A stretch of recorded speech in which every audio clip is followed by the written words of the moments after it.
Hello friends, welcome to your channel catalyst Soni and this is Soni Singh. Friends, आज मैं आपको 4 बजे के क्लास में जो लेकर आई हूँ टॉपिक, वो है संवेगात्मक विकास।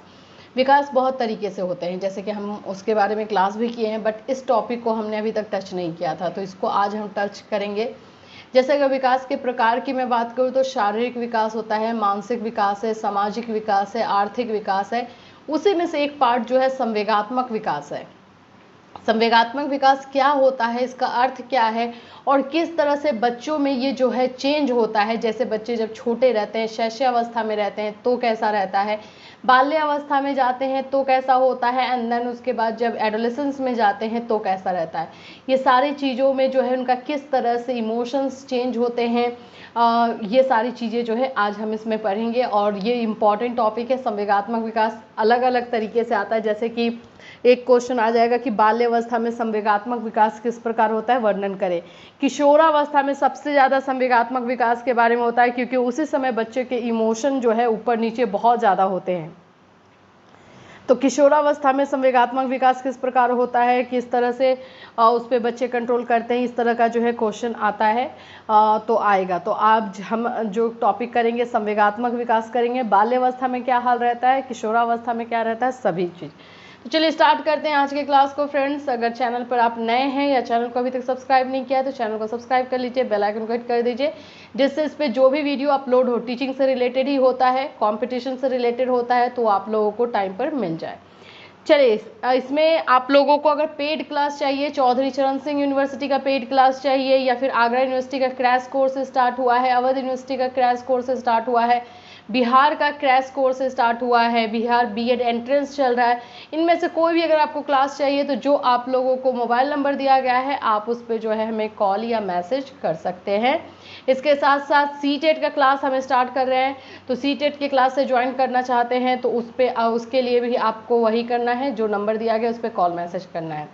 साथ ही साथ हम लोग सेकेंड ईयर यानी बीएड सेकेंड ईयर स्टार्ट कर रहे हैं। बीएड सेकेंड ईयर में आगरा यूनिवर्सिटी का BEd second year, Awadh university का बीएड सेकेंड ईयर का क्लास स्टार्ट हो रहा है, और ये क्रैश कोर्स है, यानी कि 45 दिन में आपका जो है क्लास कंप्लीट करके दिया जाएगा। तो जो लोग ज्वाइन करना चाहते हैं वो कर सकते हैं, उसके लिए जो नंबर दिया गया है उसी पे कॉल या मैसेज करेंगे। चलिए स्टार्ट करते हैं क्लास को, आज के क्लास को। ये बीएड फर्स्ट ईयर का है। सबसे पहले तो इसका अर्थ समझते हैं कि संवेगात्मक विकास का अर्थ क्या होता है। ठीक है, इसका मीनिंग क्या है। जीवन में संवेगो यानी इमोशन होता है। संवेग का मतलब समझ लीजिएगा इमोशन।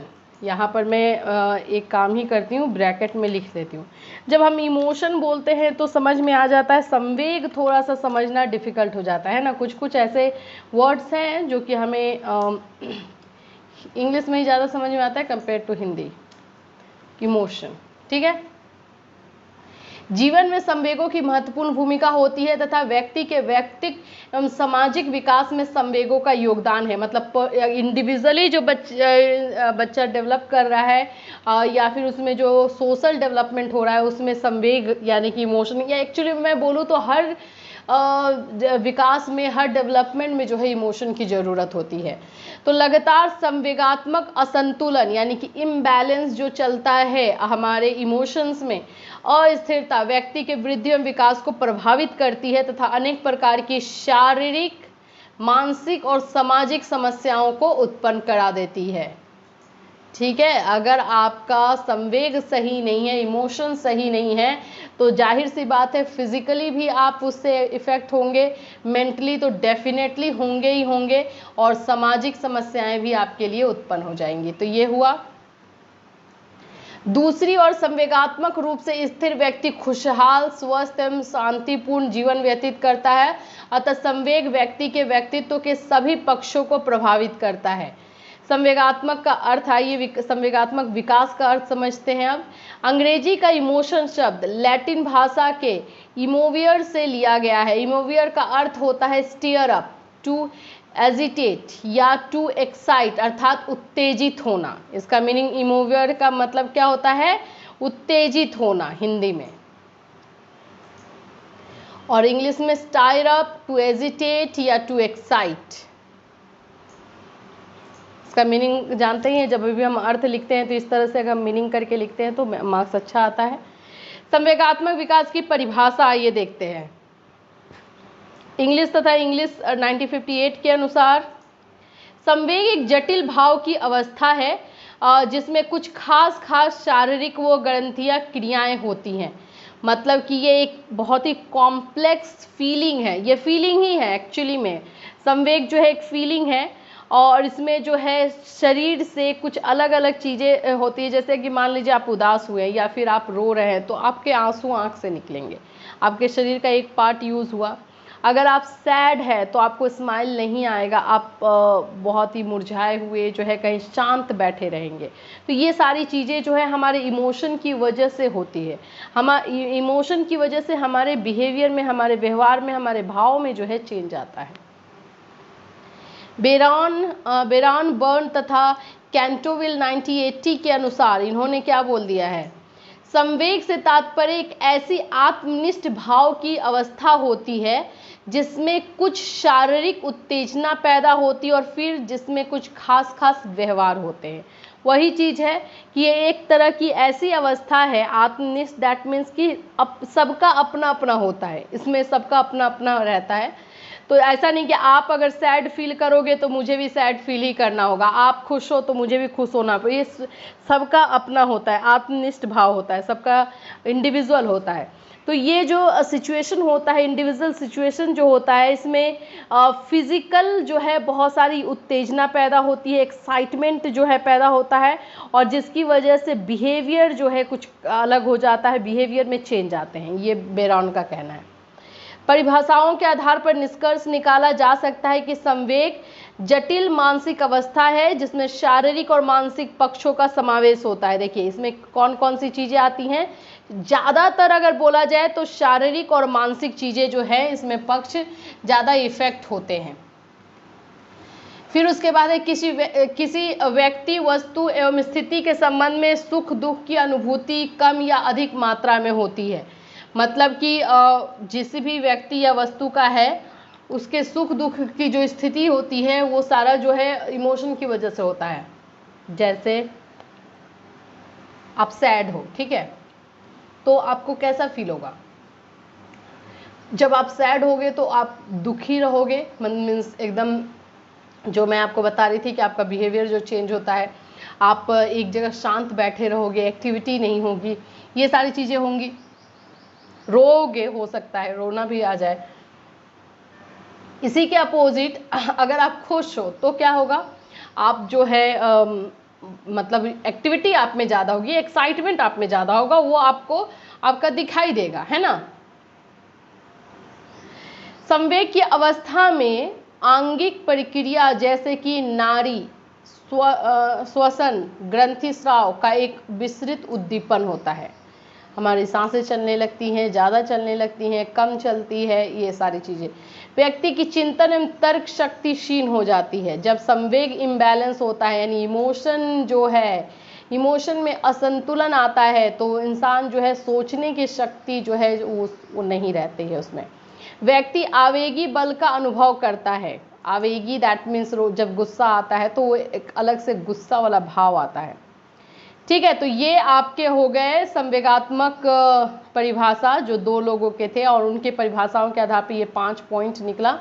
अब संवेगों के विकास में दो मत, संवेग जन्मजात होते हैं, कुछ लोग बोलते हैं कि ये जन्मजात होते हैं, कुछ का कहना है कि संवेग जो है वो जन्मजात होते हैं और इसमें जो है कुछ भी मतलब जन्म लेने के बाद नहीं होता है। इस मत को मानने वाले में वकेविन तथा होंगिलवर्थ आदि हैं। होंगिलवर्थ का मानना है कि प्राथमिक संवेग जन्मजात होते हैं। वॉटसन ने बताया कि जन्म के समय बच्चे में 3 प्राथमिक संवेग भय, क्रोध व प्रेम होता है। मतलब कुछ जो संवेग, कुछ इमोशन जो है बताया गया है इन लोगों के अकॉर्डिंग कि वो जन्मजात होता है, जन्म से ही बच्चे में रहता है, कोई सिखाता नहीं है। कौन से हैं वो 3? पहला तो है भय यानी डर लगना, गुस्सा आना और प्रेम यानी कि प्रेम की भावना, ये तीनों का। दूसरा जो बोला जा रहा है, दूसरा जो मत है फिलोसफर्स का, उनके अकॉर्डिंग संवेग अर्जित किए जाते हैं, मीन्स जन्म लेने के बाद जैसा पर्यावरण होता है उसके अकॉर्डिंग जो है बच्चे अर्जित करते हैं। कुछ मनोवैज्ञानिकों का मत है कि संवेग विकास एवं वृद्धि की प्रक्रिया के दौरान प्राप्त किए जाते हैं। इस संबंध में हुए प्रयोग स्पष्ट करते हैं कि जन्म के समय संवेग निश्चित रूप से विद्यमान नहीं होते हैं। बाद में धीरे धीरे बच्चा ऐसी निश्चित प्रतिक्रिया करता है जिससे ज्ञात होता है कि उसे सुखद व दुखद अनुभूति हो रही है। तो ये दो मत जो है चलते हैं, कुछ लोग बोलता है जन्मजात, तो कुछ लोग बोलता है नहीं, जन्म लेने के बाद जो है बच्चे में ये सारी चीजें आती है। अब संवेगों की विशेषताएं। संवेगात्मक अनुभव किसी मूल प्रवृत्ति या जैविकीय उत्तेजना से जुड़े होते हैं। अगर इसकी विशेषता में बात की जाए तो इसका जो जब भी इमोशन होता है ये इंसान की मूल प्रवृत्ति यानी कि उसके नेचर से रिलेट करता है, और उसकी जो जैविकीय उत्तेजना दैट मीन्स की बायोलॉजिकल चीज यानी कि हेरिडिटी से रिलेट करता है। अगर पेरेंट्स में वो चीज़ें हैं, इमोशन इम्बैलेंस है या इमोशनली किसी भी तरीके से वो चीज़ें उनमें हैं, तो बहुत ज़्यादा चांस रहता है कि वो बच्चे में आए और वहीं से बच्चे को मिलता है। दूसरा है सामान्यतः संवेग प्रत्यक्षीकरण का उत्पाद होते हैं, मतलब कि जैसा हमारे साथ हो रहा है, जैसा हम प्रत्यक्षीकरण यानी हम जैसा देख रहे हैं उसी के अकॉर्डिंग हमारे अंदर इमोशन हो रहा है। अगर हम ये देख रहे हैं कि कोई हमारे साथ जो है अनफेयर कर रहा है, हमें डांट रहा है, तो हमारे अंदर उसी तरह का जो है भावना उत्पन्न होता है, और या तो गुस्से का या फिर बहुत डरा हुआ या रोने का, इस तरह से होता है। तो ये जो है प्रत्यक्षीकरण का मतलब हुआ जो सिचुएशन के अकॉर्डिंग जो है ये संवेग उत्पन्न होता है। ठीक है। फिर है प्रत्येक संवेगात्मक अनुभव के दौरान प्राणी में अनेक शारीरिक परिवर्तन होते हैं। जब भी इंसान में कोई भी संवेगात्मक एक्सपीरियंस होता है तो उसके बाद उसके शरीर में भी परिवर्तन आता है। संवेग किसी स्थूल वस्तु या परिस्थिति के प्रति अभिव्यक्त किए जाते हैं, सिचुएशन के अकॉर्डिंग जो है दिखाए जाते हैं। प्रत्येक जीवित प्राणी में संवेग होते हैं, जो भी जीवित है उसमें संवेग होते ही हैं, चाहे वो इंसान हो, जानवर हो, कोई भी हो। विकास के सभी स्तरों में संवेग होते हैं और बच्चे वो बूढ़ों में उत्पन्न किए जा सकते हैं। एक ही संवेग को अनेक प्रकार की उत्तेजनाओं, वस्तुओं, परिस्थिति से उत्पन्न किया जा सकता है। संवेग शीघ्रता से उत्पन्न होते हैं और धीरे धीरे समाप्त होते हैं। ठीक है, ये 8 प्रकार की विशेषता हो गई। अब हम बच्चों के संवेगों की बात करें तो बच्चों के संवेग थोड़े समय के लिए होते हैं। बच्चे अपने संवेगों की अभिव्यक्ति बाहरी व्यवहार द्वारा तुरंत कर देते हैं, मतलब वो दबा के नहीं रखते हैं, जैसे उनके साथ होता है वैसा निकल जाता है। जबकि बड़े होने पर बाहरी व्यवहार पर सामाजिक नियंत्रण होता है, और जैसे ही हम बड़े होते हैं वैसे हम अपने संवेगों पर कंट्रोल करना सीख जाते हैं। बच्चों के संवेग तीव्र होते हैं। बच्चे डर, क्रोध व खुशी आदि की अभिव्यक्ति अधिक तीव्रता से करते हैं। बच्चों के संवेग अस्थिर होते हैं। बच्चों के संवेगों में शीघ्रता से बदलाव होता है, और उदाहरण अभी लड़ाई और थोड़ी ही देर में तुरंत दोस्ती कर लेते हैं। यही चेंजेस, बहुत चेंज जो है इमोशनली बहुत जल्दी होता है, जबकि जब बड़े हो जाते हैं तो ऐसा नहीं होता है। बच्चों के संवेग बार बार दिखाई देते हैं क्योंकि अपने संवेगों को छिपाने में असमर्थ होते हैं। बच्चे दिन में अनेक बार गुस्सा करते हैं या खुश होते हैं। बच्चों की संवेगात्मक प्रतिक्रिया में भिन्नता पाई जाती है। एक ही संवेग की अवस्था में प्रत्येक बच्चा अलग अलग प्रतिक्रिया देता है। तो ये हो गए बच्चों के संवेग। बच्चों में पाए जाने वाले संवेगात्मक ढंग कौन कौन से? सबसे ज्यादा बच्चे में क्या पाया जाता है? डर। वो बच्चे क्या है, बच्चों को हम डराते भी हैं। अगर हमें उनसे कोई काम करवाना है या फिर उनको कोई काम नहीं करने देना है तो हम सबसे पहले जो संवेग का यूज करते हैं वो डर, चाहे वो जिससे भी डरे। प्रथम वर्ष के अंत के पहले ही डर से संबंधित उत्तेजनाएं बच्चे पर प्रभाव डालने लगती है। समय के साथ साथ उन वस्तुओं की संख्या बढ़ती जाती है जो बच्चे को डराती है। मानसिक विकास के साथ साथ इस योग्य होता है कि उन वस्तुओं और व्यक्तियों को पहचान सके जो उसे डराती हैं। डर चाहे तार्किक हो या अतार्किक, उसकी जड़ बच्चों के अनुभवों में होती है। छोटा बच्चा सामान्यतः जोर की आवाज़, अजनबी लोग, जगह, वस्तुएं, अंधेरी जगह व अकेले रहने से डरते हैं। यह डर अवस्था के साथ साथ कम हो जाता है, जैसे कि अगर शैशवावस्था में तो ज़्यादा है, बाल्यावस्था में कम होगा, किशोरावस्था में और कम होगा, इस तरह से। ठीक है। फिर उसके बाद दूसरा जो होता है बच्चों में वो क्या है? क्रोध। वो बहुत जल्दी होता है, तुरंत दिखा भी देते हैं और तुरंत शांत भी हो जाते हैं। तीसरा ईर्ष्या। हाँ, अगर उनके मम्मी पापा दूसरे से ज़्यादा प्यार कर रहे हैं या किसी और को ज़्यादा पूछ रहे हैं तो भी ईर्ष्या हो जाता है। जो उनकी चीज़ है अगर किसी और को दी जाए तो हो जाएगा, तो ये ईर्ष्या की भावना होती है। ठीक है,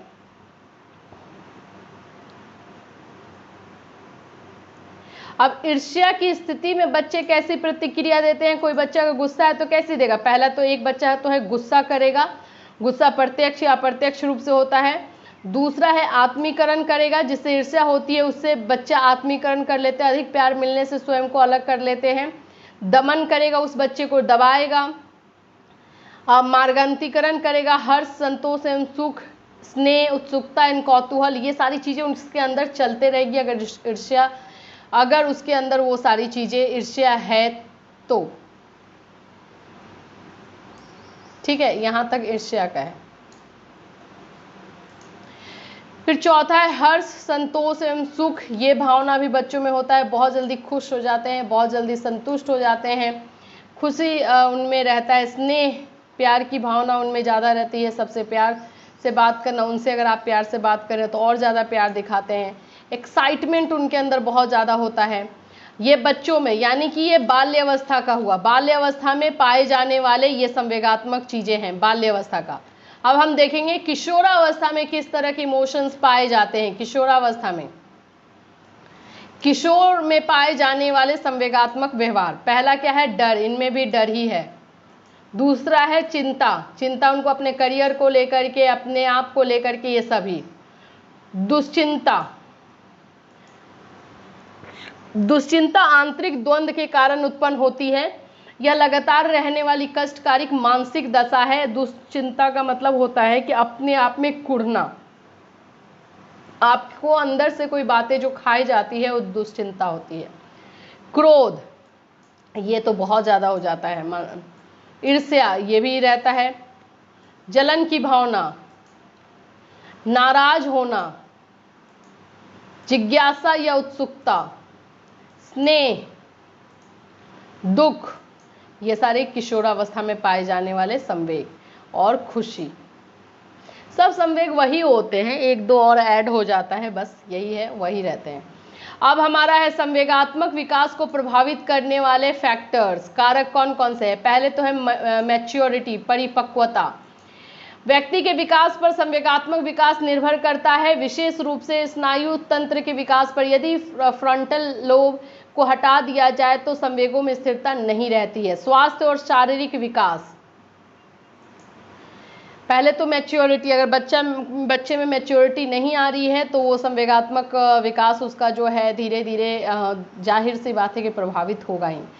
अगर बच्चा शारीरिक रूप से स्वस्थ नहीं है तो भी वो जो है चिड़चिड़ा रहेगा या ढंग से नहीं रहेगा, ये जितना उसको करना है काम वो नहीं कर पाएगा, तो वो संवेगात्मक विकास प्रभावित होगा। बुद्धि, हरलॉक ने अध्ययनों में पाया कि सामान्यतः वो कम बुद्धि के लोगों में अपने संवेगों पर नियंत्रण कम होता है। चूंकि बुद्धिमान व्यक्ति के पास चिंतन व तर्क की योग्यता होती है, इसलिए संवेगों पर नियंत्रण कर लेते हैं। सीखना, व्यक्ति समाज और संस्कृति द्वारा मान्य ढंग से संवेगों को व्यक्त करना सीखता है। उदाहरण के लिए निगरों के डर को व्यक्त करने का तरीका भारतीयों से भिन्न प्रकार का था। बच्चे संवेगात्मक व्यवहार को दो प्रकार से सीखते हैं। एक तो अनुबंधन द्वारा, मतलब यह बच्चा खरगोश से बहुत प्यार करता था और उसके साथ खेलता था। वॉटसन ने इस बच्चे को खरगोश से डरना सिखाया था। जब कभी बच्चा खरगोश के साथ खेलता तो वह जोर की आवाज़ निकालने लगा, तो यह उसके साथ जो ऐसा कनेक्शन बन गया। कंडीशनिंग जिसको बोलते हैं, अनुकरण यानी कि फॉलो करके। यदि माता पिता चिंतित रहते हैं तो बच्चे चिंतित रहना सीख जाते हैं। इसी प्रकार माता पिता शांत तो बच्चे भी शांत, मतलब कि जैसे माता पिता करते हैं वैसा चीज़ जो है बच्चों पर आता है, वो फॉलो करके सीखते हैं। तो ये हुआ विद्यालयी वातावरण। विद्यालय के वातावरण भी जो है बहुत ज़्यादा इम्पैक्ट डालते हैं बच्चों पे। अगर वो सही नहीं है, वहाँ पे उनसे सही तरीके से जो है बिहेव नहीं होता है, तो ये सारी चीज़ें। संगी साथी, जो फ्रेंड सर्कल होता है वो, पारिवारिक वातावरण यानी कि फैमिली इन्वायरमेंट, ये सारी चीज़ें जो हैं संवेगात्मक विकास को प्रभावित करती हैं। तो ये पूरा आपका रहा संवेगात्मक विकास। ये ज़्यादातर ये क्वेश्चन मैं बताऊं तो इसी तरह से आता है। बाल्यावस्था में संवेगात्मक विकास किस प्रकार होता है, किशोरावस्था में संवेगात्मक विकास का वर्णन कीजिए, इसी तरह से आता है। अगर बाय द वे संवेगात्मक विकास क्या है, किसे कहते हैं, विशेषता बताइए आ जाए तो ये पूरा मटेरियल आपको लिखना पड़ेगा पूरा, ठीक है। लेकिन आएगा उसी तरह से, बाल्यावस्था अलग से, शॉर्ट में आएगा, और किशोरावस्था अलग से, तो पूरा इसको कंप्लीट कर लीजिएगा। फिर मिलूंगी आपसे नेक्स्ट क्लास में कुछ नेक्स्ट इंपॉर्टेंट टॉपिक के साथ जो आपके लिए एग्जाम में अच्छा होगा। अच्छा, ये जो क्लास हो रहा है ये MJPRU राजस्थान, हरियाणा, जो भी ऐसे यूनिवर्सिटी से स्टूडेंट हैं जो कि जिनका अभी पेड क्लास हम प्रोवाइड नहीं कर पा रहे, वो सब कर सकते हैं। आपके सिलेबस से भी लिया गया है, तो ये सिलेबस में आपके है, ये सभी में रहता है। बीएड में 30% ऐसा सिलेबस है जिसको कोई हटा ही नहीं सकता, वो पूरे इंडिया में सब जगह सेम है। तो ये उसी से है, तो इसको प्लीज़ आप लोग भी कर सकते हैं। फिर मिलूंगी, till then have a nice day.